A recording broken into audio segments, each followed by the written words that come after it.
Hi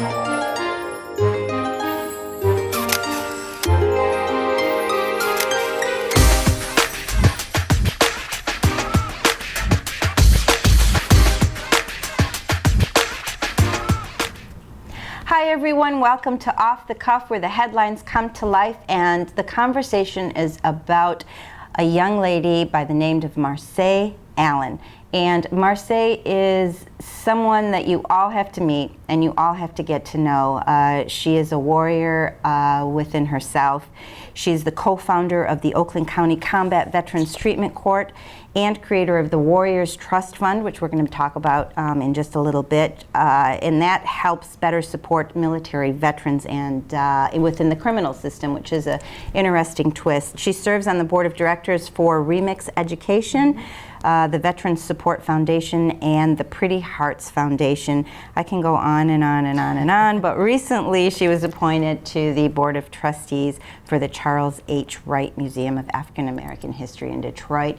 She is also known as a hero in the city of Flint and that water crisis, and that's what we're going to be talking about. Marseille, welcome to Off the Cuff. Thank you so much. Thank you. It's wonderful to have you here. Yes, glad to be here. Absolutely, and you sort of have a history here that you don't know about, but your mom Tanya has actually co-hosted this show with me a few times. You're both stars, and as they say, the apple doesn't fall far from the tree, and you have definitely at your young age have so much behind you and so many things that you have done. And what I love about what you do is it's all for the good of people. Mm-hmm. It's not just for your own achievement, but you share that for others, and you try to make others' lives better. I want to talk about, first and foremost, the Flint issue. You moved into Flint 1 month after the whole story blew in regards to the water crisis and the effects it was having on the citizens.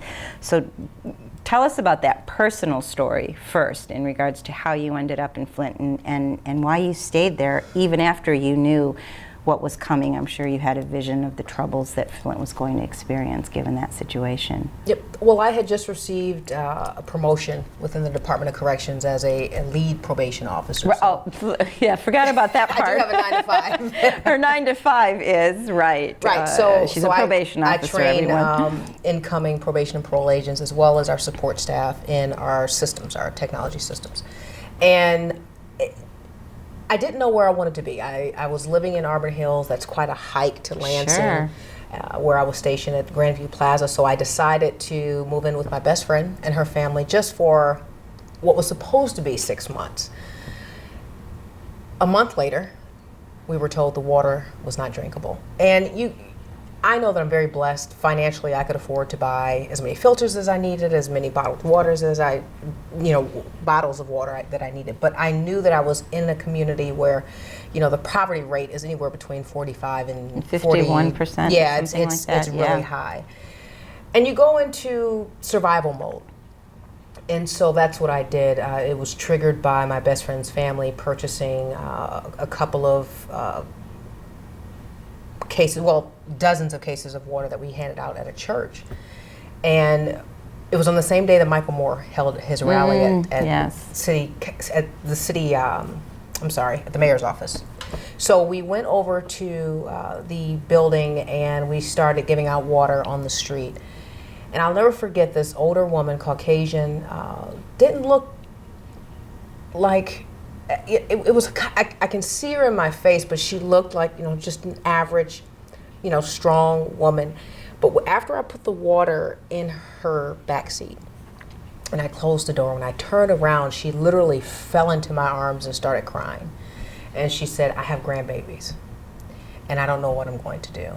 And I think that kind of triggered it for me. That next morning I came home and I had posted a picture that my best friend Lakia Nolan took of me on Facebook, and my friends were like, how can we give money? Have you ever done crowdfunding? I've seen that picture, yeah. And I don't know, I had never heard of crowdfunding. I didn't know what it was, but I had heard of GoFundMe. So a friend of mine said, hey, put together a GoFundMe page. within a couple of hours, I had met my $1,000 goal, and I kept having to increase it. So actually, GoFundMe contacted me and said, "Hey, we're going to help you navigate this because this is obviously a huge issue." And it went from there. I mean, I graduated from Wellesley College, and I have a very strong network of Wellesley sisters, and they worked when I slept, and I worked when they slept, and we ended up winning. And I say we because it was a campaign of people across the world actually ended up winning the $10,000 prize from GoFundMe, and that immediately went to the shelter of Flint.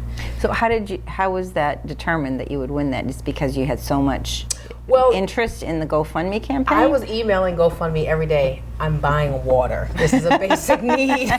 This is not something that I should have to do. And what happens is GoFundMe and WePay, I believe, is similar to PayPal, take a portion of money, understandably, to fund their own folks. So I said, look, can we just waive this for Flint? I mean, this is a humanitarian crisis. Well, I want to say a few days later, the president came out and said, hey, we're going to have a competition.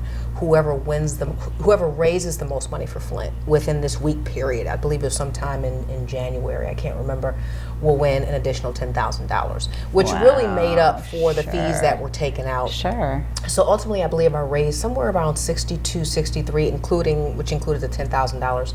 But the $10,000, and I had talked to my team about it, went to the shelter of Flint so that they could redo their menu to a lead-fighting menu with high vitamins that fought the disease as well because it ends up being a disease. It gets into your bones.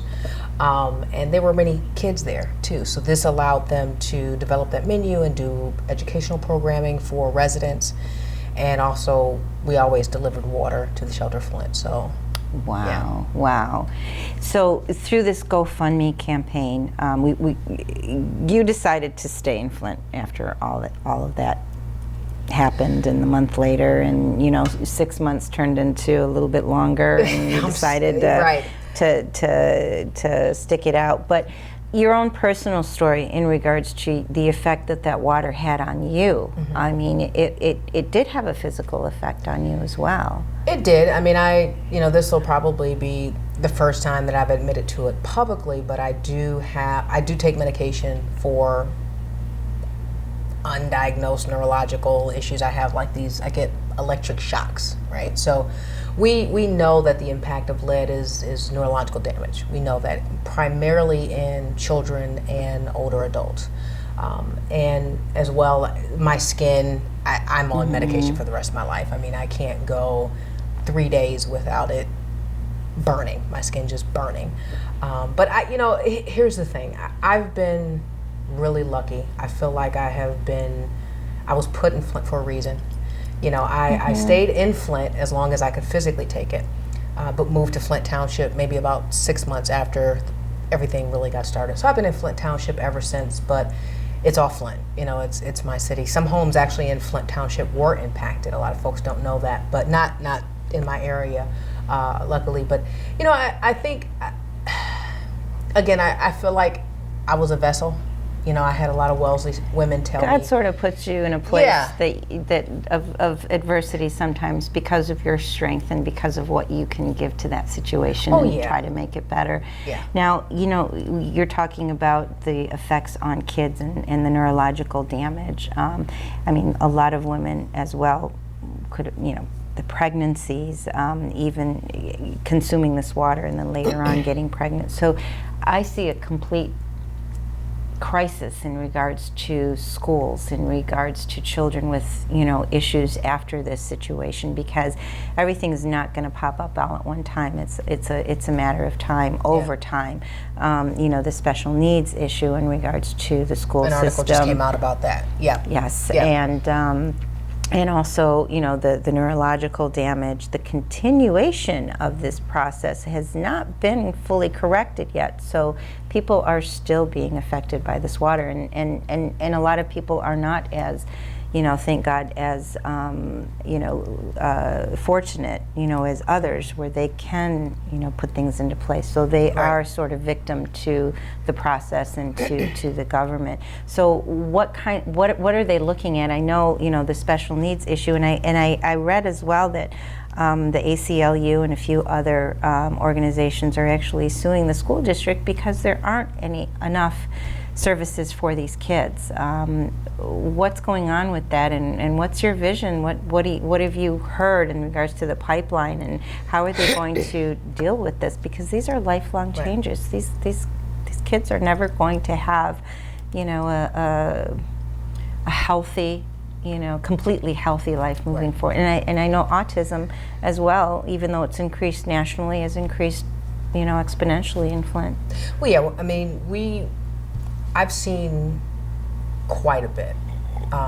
We did deliveries, and I believe it was the day that my coworkers from the Michigan Department of Corrections came up with me. It was my first delivery.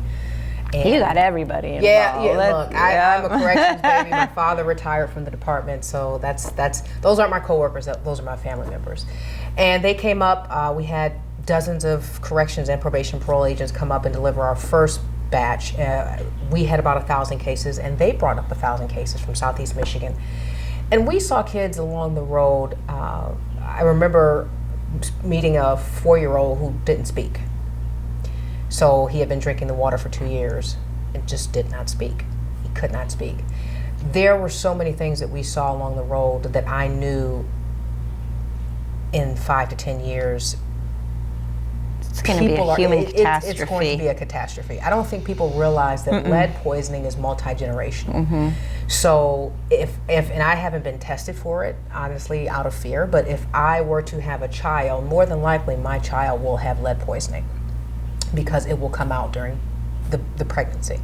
And then my child... Now, it never flushes out of your system. No, because it goes into your bones. Okay. It goes into your bones. Okay. So there's really no way of getting rid of it. There was a CDC study done in the 80s, years ago, that indicated, and I can't remember the name of it, but the inside of an orange rind would actually help latch onto the lead, and you would extract it through urination, which is why we started distributing 10-pound bags of oranges. And we were telling the residents to do that. And it was funny because we ran into a lot of people who said, my grandmother used to tell me this years ago. Eat the inside of the orange rind, they would put it on their food. I don't know if it was a Southern thing, but we actually we ran into that. The tragedy was first a democracy. Assault on democracy, taking away the right of the people and installing an emergency manager. Then, of course, you had the water crisis, which will never be fixed until the pipes on the inside of the homes are fixed. So what's happening now is the pipes on the outside are fixed, but it's like taking clean water and pouring it into a dirty cup, because the pipes in the homes are not being replaced. So nothing's really being done, right? Now you're running into a health crisis I don't think this country has ever seen, because you're literally, what we're seeing now are cancer clusters.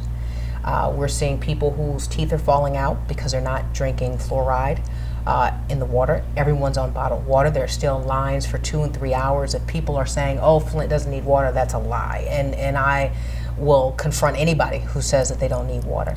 Plus, you have probably tens of millions, if not hundreds of millions of dollars that flooded into Flint. No one in Flint has seen that money. I mean, there are grants for when, a kid is 4 and she or he may get a college scholarship at 18. So you're keeping the money for the interest. But what about actually saying, one of these nonprofits saying, okay, we have enough money to replace pipes in 100 homes or 200 homes, or actually, honestly, there's probably enough money that the nonprofits collected to replace pipes in every home in Flint that's being lived in, but they won't do that.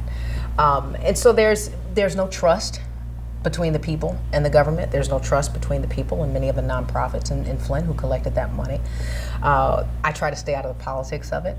It's a lot of politics. Because that's not my job. My job is not to fix the political system in Flint, which is broken. I don't think it's broken. I think it's just a catastrophe. But my job is to make sure that the people who don't feel like they have a voice have a voice. I worked closely because of my position with the UAW, my former position with the UAW, and becoming a labor activist, worked closely with all of the UAW endorsed candidates, which luckily won at the top of the ticket. In particular, Dana Nessel, who I think Oh, good. I mean, Dana is a godsend. She is. She's a goddess and a godsend. And she's just got a heart of gold. And I love the fact that she's not scared of anyone. No, she's going to go for the right. I will go to war alongside that woman. So would I. Absolutely, any day. And I think picking Fadwa Hammoud was the best decision she made. Fadwa, I'm sorry, Solicitor General Hammoud. Yes, Solicitor General. I give people their titles. They'll tell you to call them by their first names. But the Solicitor General, they are both seeking justice. They are. In their separate pieces. Of course, AG Nessel is working on the civil side, and the Solicitor General is working on the criminal side. And I just can't say enough about their integrity and their fight for the people in Flint. I've had those private meetings one-on-one. I've brought in activists from around Flint to meet with the Solicitor General in Flint. Well, you actually had a town hall meeting as well, and I know I was able to moderate that with the Solicitor General and her team. Solicitor General Fadwa Hammoud. I know, we can't call her by her first name anymore. She's got that familial aura about her. Yeah, Fadwa is an amazing human being, an amazing lawyer, and you know, I'm fortunate enough to have known her for a while, and she just has justice on her mind, and I think AG Nessel picking her knew that given her vision and given Fadwa's vision, working together, they were going to combat crime. It's like Batman and Robin kind of thing, and they're not afraid to do it. And we have not seen that in our political system in so long. In years. Aside from any political party, Democrat or Republican, I don't think in my lifetime I remember anyone being as aggressive as the AG and the Solicitor General, and I think that trying to do the right thing. Trying to do the right thing. Same thing with Jocelyn Benson, Secretary of State. I mean, we ended up with a group of women. Yes. Sorry, guys, I know. But this is the truth. We ended up with a group of women who literally are just taking Michigan to another level politically, and I'm happy to have been a part of that, and to continue to be a part of that. I support them 200%. Absolutely. And I think they'll bring justice to Flint. One thing that I would say is I'm anxious to see what's going to happen with the civil cases. You know, what I would like to see is not only financial reimbursement for the damages and the trauma, because I mean, you could walk around Flint on any given day during the height of the crisis, and you would see like blank stares from parents. I mean, the post-traumatic stress disorder, I can't even imagine being a parent giving my child poisoned water for 2 years. I mean, think about the impact of that. I don't think people outside of Flint understand the trauma of that, looking at your child and saying, I'm responsible for the fact that you may be in special education when before you were ahead, right? So those are some issues that I think people really need to consider, and I hope the civil cases not only address really reparations for what's happened in Flint, but also lifetime health care. I mean, I think that's something that hasn't been addressed, and I think that's something the state, no matter what political party, may not want. But the state needs to pay for killing people, and that's ultimately what happened. The number of miscarriages in Flint, we don't even know how many miscarriages there were. We don't know how many women will never be able to have children because of that. All of those lives need to be accounted for. And I think the accountability factor of those involved in creating this catastrophe was null and void for quite a while. And I think, you know, with AG Nessel focusing in on it, and then I think we all gasped a little bit when she, you know, dropped everything. The Solicitor General dropped the Solicitor General, but then the idea of being able to have a clean slate and going forward was like, okay, we got our breath again, which was, I think, a genius move, because that's what needs to happen, because it was so muddled and, you know, people were hiding behind other people. But I think people need to be held accountable, and these things can't happen. You know, just to put a little focus on it, this was done to save money. They switched the Flint, Michigan's drinking water supply from Detroit city system to the Flint River, and this new water was highly corrosive. So it was all about dollars. Well, and it dollars wasn't, and cents. It wasn't which only is sad. The water. I mean, most water in the United States is corrosive. It was a the chemical system itself. It was a chemical that would have cost the state $100 a day to keep the lead from leaching into the water, and the emergency manager decided, not the city council, no one. The emergency manager and his team decided we're not going to pay $100 a day for this chemical. And then switching over, saving that money, and not wanting to invest it in making sure it's safe. Right. And so for $365,000 a year, we now have a multi-billion-dollar crisis on our hands where people have died. People will continue to die because cancer clusters are popping up. People are still dying from cancer that they would have never gotten. There were misdiagnoses purposefully done for Legionnaires. People were saying it was the flu, it was pneumonia. No, it was Legionnaires. And so you're looking at a crisis. Again, I don't think people understand how much of a crisis this is. 9,000 children? Yeah. If not more. Yeah, that were all affected. Contaminated and affected physically, and their mentally. Kids. So if they had lead poisoning, their children will now have lead poisoning. That's a given. Really? I didn't know that. And then you talk about... So it's handed down genetically? Yes. So when a woman gives birth... Oh, I did not know. That's what I was saying. If I have a child, my child will more than likely have lead poisoning because that was... If I have it, it would have gone into my bones. You can't detect lead poisoning in blood after 30 to 45 days. So and that's what I'm saying, it's a lot deeper than... I'm trying to process that right now. Right. It's a lot deeper than I think people understand. I work with Dr. Kent Key, and we are doing programming now and in the process of doing even more on a national level to teach children about environmental racism and health equity. And that's what it was. And creating activism. That's what it was. We want to teach. We want to create more activists. And I mean, we're starting at, first, second, third grade kids identify what environmental racism is, so that you can look at it, or environmental justice, because sometimes it's not just about race; it's about class. You think about the way factories are set up; they are disproportionately set up in communities of color. And so you look at the pipeline. When the pipeline in Standing Rock was first established, it was supposed to go through a majority white area, and they put it right through the native land, right? And it's leaking. And then they won their fight. They won that fight, but then after the administration turned over, they went right back, and then we have the same situation again. We have another pipe coming through called the XL, and it's being built right outside of my Lakota father's reservation on Cheyenne River. I know you have a close tie to them, and you go every year to I their... posted pictures on Facebook of how beautiful sure. his village, his area is, and how it would all be destroyed if that pipeline is built. And actually Harold Frazier, who's the leader on that reservation, kicked off a couple of trucks a few months ago and said, get off our land, you're not supposed to be here. But I think there's an environmental crisis in the United States because the government, unfortunately, does not care. They're only looking because at they're money. getting money from corporate America, and They're they only need to looking keep at them money. happy, and and it's really sad. And they go after the indigenous communities, the communities that are stricken with poverty, because they don't have the means to fight back, and that is really sad.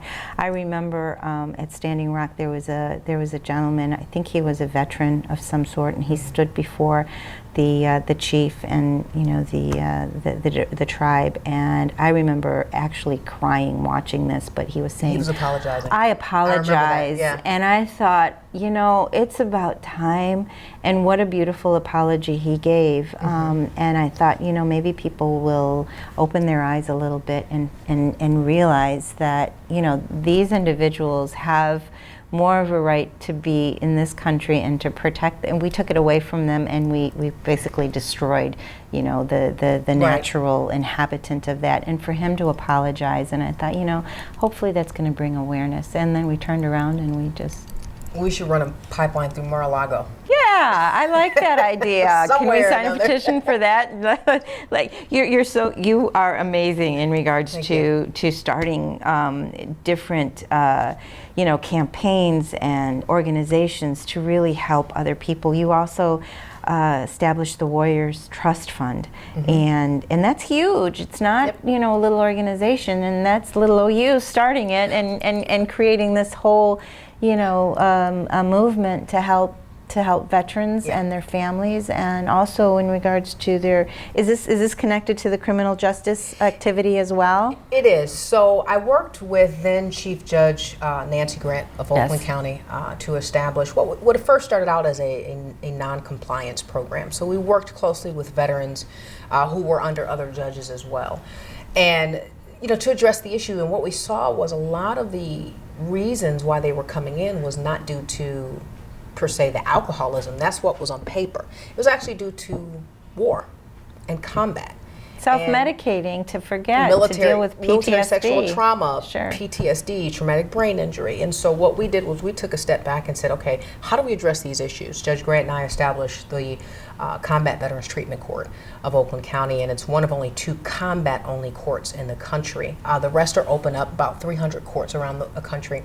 But what our court does is we require the veterans to have unfortunately suffered some type of trauma due to their service. So we also take members of the National Guard who maybe were involved in search and rescue or search and recovery, because that obviously can be very traumatic, but they're not eligible for VA benefits. And this started when the Department of Corrections said, hey, we need to acknowledge that there is a problem here. And they started separating probationers and parolees who were military veterans and putting them on separate caseloads. We do have specialized caseloads. And so the agents were trained in how to address those concerns, and also how to access the resources, because they have many more resources that the average probationer or parolee may not have, particularly through the VA and the Department of Defense and through United Way. So we worked closely with that, and out of that I co-founded with Mark Frankel the Warriors Trust Fund. And the Warriors Trust Fund, because the courts can't accept money directly, actually pays for things like Uber, because unfortunately some of the veterans, their licenses are taken away. And so they can't get we pay for around. emergency transportation. We added yoga to the mix, and at first they didn't want to do it, but now they're like, okay, can we get the court hearing over, because we got yoga because practice. It's helpful, and yoga's actually in the courthouse, and everyone can participate. Yes, so it's very useful. And we've had emergency situations where we've had to pay deposits for rent for parents, single parents of children who are combat veterans. So we do what we can to help the community. Every year we do a golf outing. Yes. So we have one this year on September 11th at the Glen Oaks Golf Course, and it's everything's up on our, all that stuff on up our on website. The screen. Awesome. Yeah. What's your website? WarriorsTrustFund.org. Okay. Yep, WarriorsTrustFund.org. And we'll put that up. Thank you. And so, and it's not too late for people to come in and join us. We have a dinner. That's the tickets are separate, and it's a golf outing. It's a golf benefit, but we do are dinner after that. Honoring 2 people specifically this year. Unfortunately, one of our volunteers passed earlier this year, and we are honoring her. She was a coworker. Probation agent Pamela Burnett. So we are honoring her, and her family will be there to accept the citizenship award on her behalf.